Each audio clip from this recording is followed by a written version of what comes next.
We're talking about the two different kinds of shading and how to integrate them today. So this is a great drawing by Georges Seurat. And while I'm working out the placement of my apple here, the reason I put the Seurat drawing up front is because it's an excellent example of an organizational shading where he's not really making much of an attempt to create form or do any kind of detail. It's kind of flat value relationships, and so we'll be talking about that. But that's a really good drawing to look back on while you suffer through having to look at mine. So what I'm doing while I kill a little bit of time here talking is I'm just working out the contour lines. I decided that the first shading drawing that I do with you guys as a class ought to be, I ought to draw it the way that it usually makes the most sense for you guys to draw it. So starting out with contour lines, starting out with what you're already comfortable with, I think that's probably the best way to go. So I have a couple other ways to navigate the shading thing, but in the meantime, this is a way to go about it that makes a lot of sense. So I switched from going high speed now that my contour drawing is done. I switched from high speed to regular speed so that you can see the pace that I'm doing this at. I'm not rushing, but I'm not being super precious either. What I'm doing is I'm going through the drawing.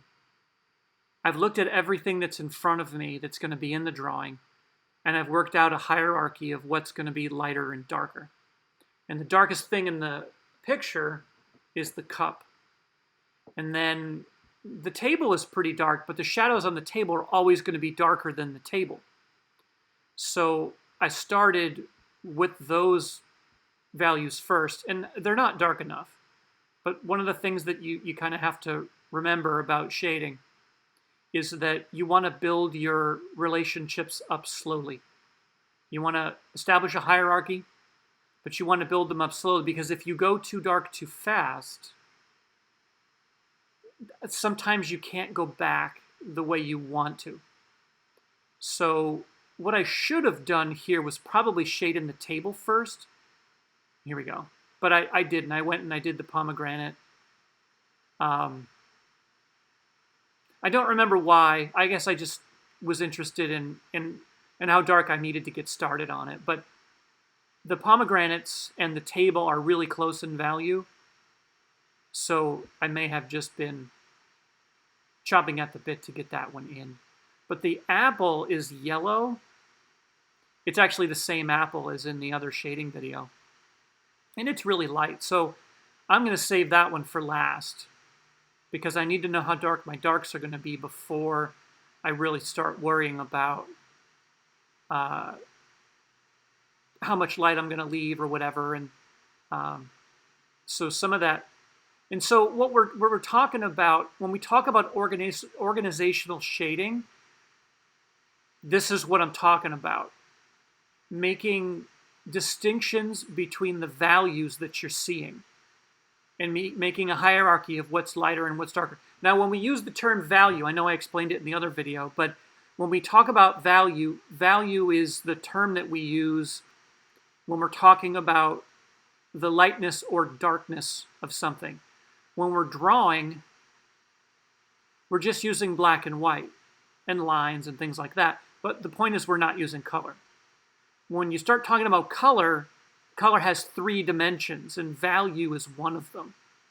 But when we're drawing, value is the most important dimension, at least as far as that light goes, that we have to work with. So as soon as I switch over to my pencil, that's when I'm not organizationally shading anymore, and now I'm rendering.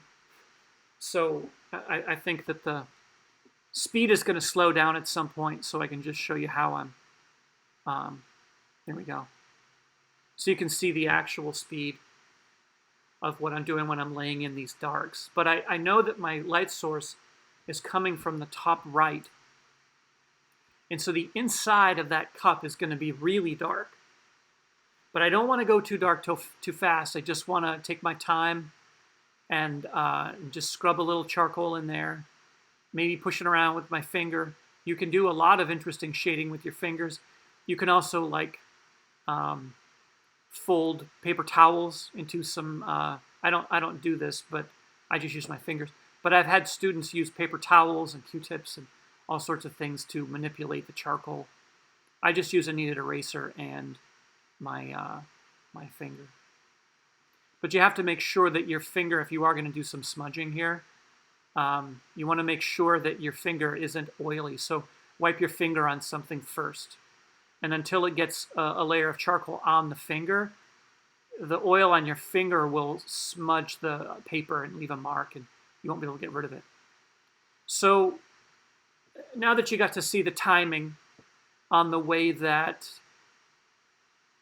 the charcoal pencil goes, now we speed things up just to save time, because I hate how long these videos are. I know you don't want to spend all your time watching this kind of stuff. You want to spend your time drawing it.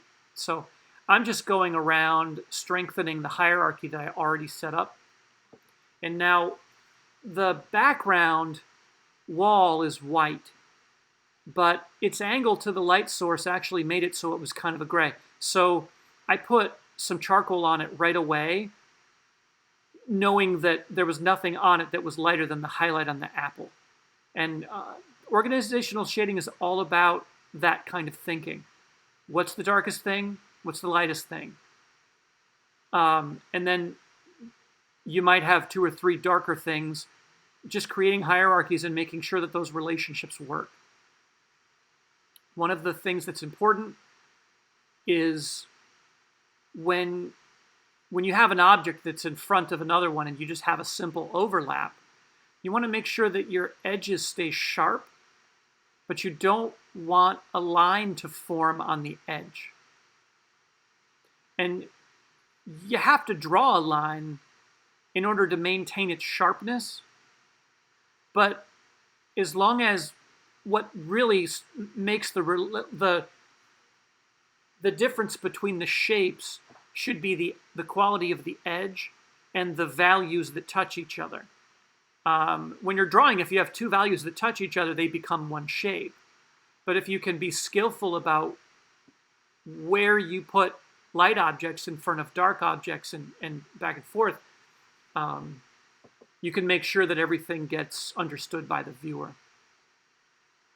And so you can see I'm going after this. This pomegranate was really interesting looking. It has a lot of flat areas on it. So I was kind of excited about drawing this one. And I jumped the gun a little bit. At that left-hand side, where the reflected light is inside the core shadow, it's darker than the shadow on the table, and I was having some trouble visualizing exactly how to get all of that to happen and still have the table be dark enough. So I slowed way down, and that's what I'm working on right here. Because remember, the core shadow is the soft shadow that's on the edge of the dark area that I'm working on right now. And it just has to stay soft, and it has to be nice and dark. That dark line that you see underneath it, the little dark marks from the stem, they don't count because they're not really part of the volume of the object. They're details, or in the case of the dark at the bottom, that's a cast shadow.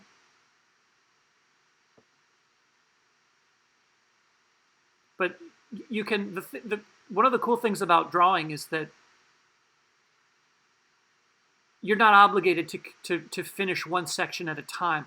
You can slowly move through the drawing and just kind of flow and work up one idea through. Like, you have an idea about, I'm going to work up all the cast shadows, and then I'm going to work up all the core shadows, and then I'm going to make everything a little bit darker, and the pomegranate is overall too light, so I need to make it a little darker.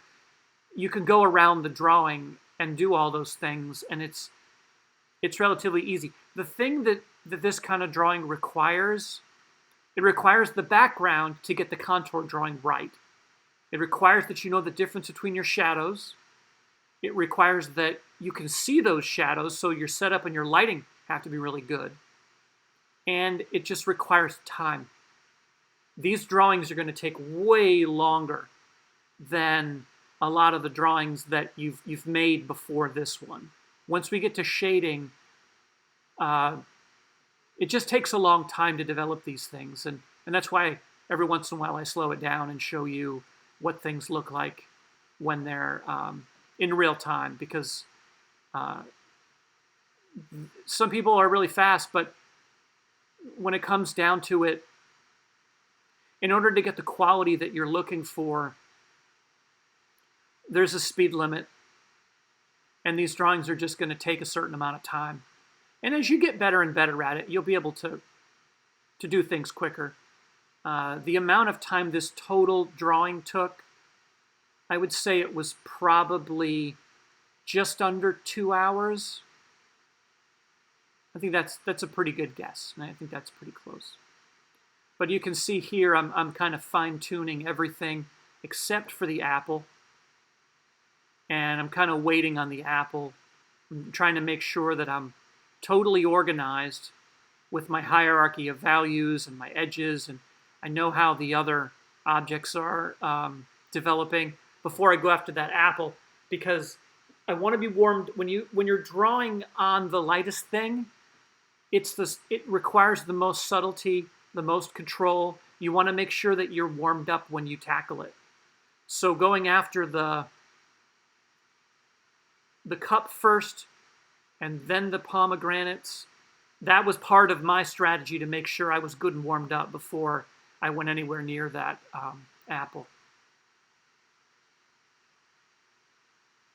So hopefully this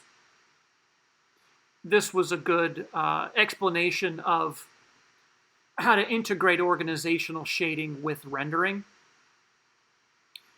And I'm going to do a couple more videos where I go over some slightly different methodologies that some of you may prefer. But like I said, this was the methodology that you guys are just, without being told what to do, if you're going to go and start shading, this is pretty much what you'll do. So I'll put together those other methodologies so that you have a chance to see what they look like. And in the long run, the fun part about all of that is there's a bunch of different ways to start a drawing, and the results will probably be pretty much the same. But you can decide for yourself what sort of starting methodology you want, and then you can start using that more and more often, and when we start doing more projects and start working on our finals and stuff like that, you'll have enough experience to know what you're comfortable with.